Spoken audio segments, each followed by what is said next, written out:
Դիմումը այնուհետև իմ գործընկերները ավելի մանրամասն կշարադրեն դիմումում ներկայացված փաստարկները։ Բարձր դատարան, այսօր ձեր առջև դրված չէ հերթական ընտրական վեճը, այսօր ձեր առջև դրված է շատ ավելի կարևոր հարց։ Կարող է Հայաստանի Հանրապետությունում քաղաքացին կատարել իր սահմանադրական պարտքը, գնալ ընտրության, քվեարկել, իսկ հետո պետությունը որոշի, որ նրա ձայնն այլևս նշանակություն չունի։ Եթե այս հարցի պատասխանը դրական է, ապա վտանգված է Հայաստանի Հանրապետության յուրաքանչյուր քաղաքացու վստահությունը, որ իր ձայնն արժեք ունի։ Եվ հենց սա է այս գործի էությունը։ Այս գործը Բարգավաճ Հայաստան կուսակցության մասին չէ։ Այս գործը Հայաստանի Հանրապետության քաղաքացու ընտրելու իրավունքի մասին է, որովհետև իշխանության աղբյուրը ժողովուրդն է եւ ոչ թե պետական մարմինը, պաշտոնյան, ոչ էլ կենտրոնական ընտրական հանձնաժողովի նախագահը։ Եվ ոչ ոք իրավունք չունի ժողովրդի փոխարեն որոշելու, թե նրա որ ձայներն են կարևոր, իսկ որոնք ոչ։ Այսօր ես այստեղ չեմ եկել խոսելու միայն Բարգավաճ Հայաստան կուսակցության անունից, ես այստեղ խոսելու եմ ավելի քան 58,000 քաղաքացիների անունից, ովքեր հունիսի 7-ին գնացին ընտրատեղամաս, հավատացին, որ իրենց ձայնը արժեք ունի եւ այսօր իրավունք ունեն հարցնել, ով որոշեց, որ իրենց ձայնն այլևս կարևոր չէ։ Մենք այստեղ ենք, որովհետև այս գործը վերաբերում է Հայաստանի Հանրապետության սահմանադրության ամենակարևոր արժեքներից մեկին՝ ժողովրդի իշխանությանը։ Սահմանադրության երկրորդ հոդվածը հստակ ասում է, որ իշխանությունը պատկանում է ժողովրդին, իսկ ժողովրդի իշխանությունն իրացվում է առաջին հերթին ազատ եւ արդար ընտրությունների միջոցով։ Եթե ընտրությունների արդյունքում որևէ քաղաքական ուժ, որևէ թեկնածու կամ նույնիսկ մեկ ընտրող զրկվում է իր կամքի արտահայտման իրական արդյունքից, ապա խնդիրը արդեն վաղուց մեկ կուսակցության խնդիր չի դառնում։ Դա դառնում է սահմանադրական կարգի խնդիր։ Այս գործի առանցքային հարցը հետևյալն է. արդյոք պետական մարմինը կարող է իր իսկ թույլ տված սխալների հետևանքները բարթել ընտրողի վրա։ Մեր համոզմամբ ոչ։ Եվ սա ոչ միայն քաղաքական գնահատական է, այլ իրավունքի հիմնարար սկզբունք։ Բարձր դատարան։ Մեր դիմումը բազմաթիվ խախտումների մասին է։ Այս խախտումները մեկուսացված դեպքեր չեն, դրանք նույն շղթայի տարբեր օղակներ են։ Նախընտրական քարոզարշավի ընթացքում պետական իշխանության ամենաբարձր պաշտոնը զբաղեցնող անձի կողմից բռնության, հաշվեհարդարի, սեփականության բռնագրավման, քրեական հետապնդումների մասին սպառնալիքները, ատելության խոսքը, վարչական ռեսուրսի կիրառումը, պետական սոցիալական ծրագրերի քաղաքականացումը, հանրային հեռարձակողի անհավասարակշիռ վարքագիծը,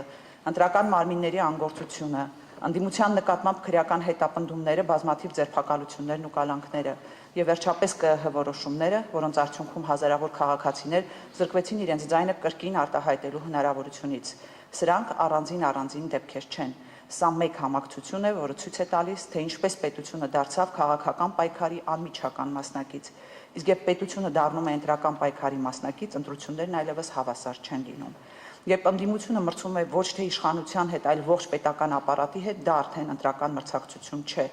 Դա անհավասար պայքար է եւ այդ անհավասարությունը վտանգավոր է ոչ միայն ընդդիմության համար, այն վտանգավոր է յուրաքանչյուր ընտրողի համար։ Բարձր դատարան։ Այս գործում կա նաեւ մեկ սկզբունք, որի շուրջ իրավական պետությունում կասկած չպետք է լինի։ Եթե պետական մարմինն է սխալվել, ապա այդ սխալի հետևանքները չեն կարող կրել քաղաքացիները։ Տեղամասային հանձնաժողովի գործողությունների հետևանքները երկու ընտրատեղամասերում առաջացրել է խնդիր։ Դրա համար պատասխանատու է ոչ Բարգավաճ Հայաստանը, ոչ էլ այն ավելի քան 58,000 քաղաքացիները, որոնք իրենց ձայնը տվել են մեզ։ Այդ քաղաքացիները կատարել են օրենքի բոլոր պահանջները, բայց հենց նրանք են զրկվել իրենց ձայնի սահմանադրական արժեքից։ Իրավական պետությունն այսպիսի իրավիճակ չի կարող ընդունել։ Բարձր դատարան, այս գործով դատարանի առջև դրված հարցը շատ ավելի լայն է, քան կոնկրետ քաղաքական ուժի մասնակցությունը խորհրդարանին։ Այսօր դատարանը պետք է որոշի, արդյոք ընտրական գործընթացում պետական մարմնի սխալը կարող է դառնալ ժողովրդի կամքը փոխելու գործիք։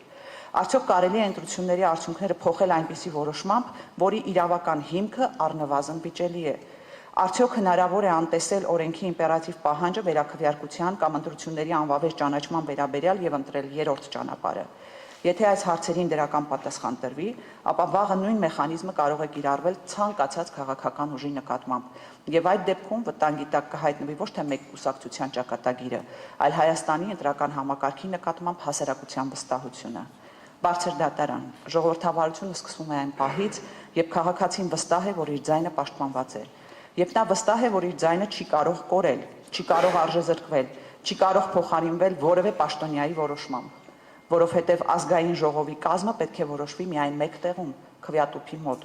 ոչ վարչական մարմիններում, ոչ աշխատասենյակներում, ոչ պաշտոնական մեկնաբանություններով,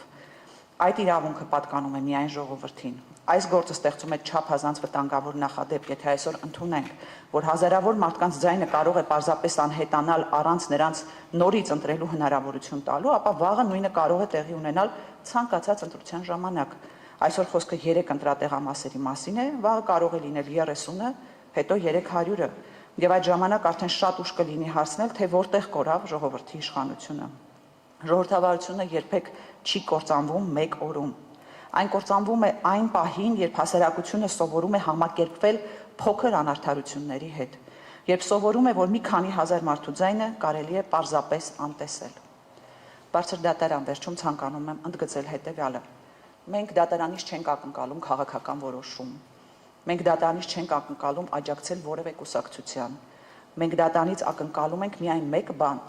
վերականգնել սահմանադրության գերակայությունը, վերահաստատել, որ ընտրությունների արդյունքները պետք է որոշվեն օրենքով եւ ոչ թե հայեցողությամբ, որ պետական մարմինները կարող են գործել միայն օրենքով իրենց վերապահված լիազորությունների շրջանակում, որ ընտրողի ձայնը չի կարող արժեզրկվել պետական մարմինների սխալի պատճառով եւ որ Հայաստանի Հանրապետությունում ժողովրդի կամքը շարունակում է մնալ իշխանության միակ սահմանադրական աղբյուրը։ Շնորհակալ եմ։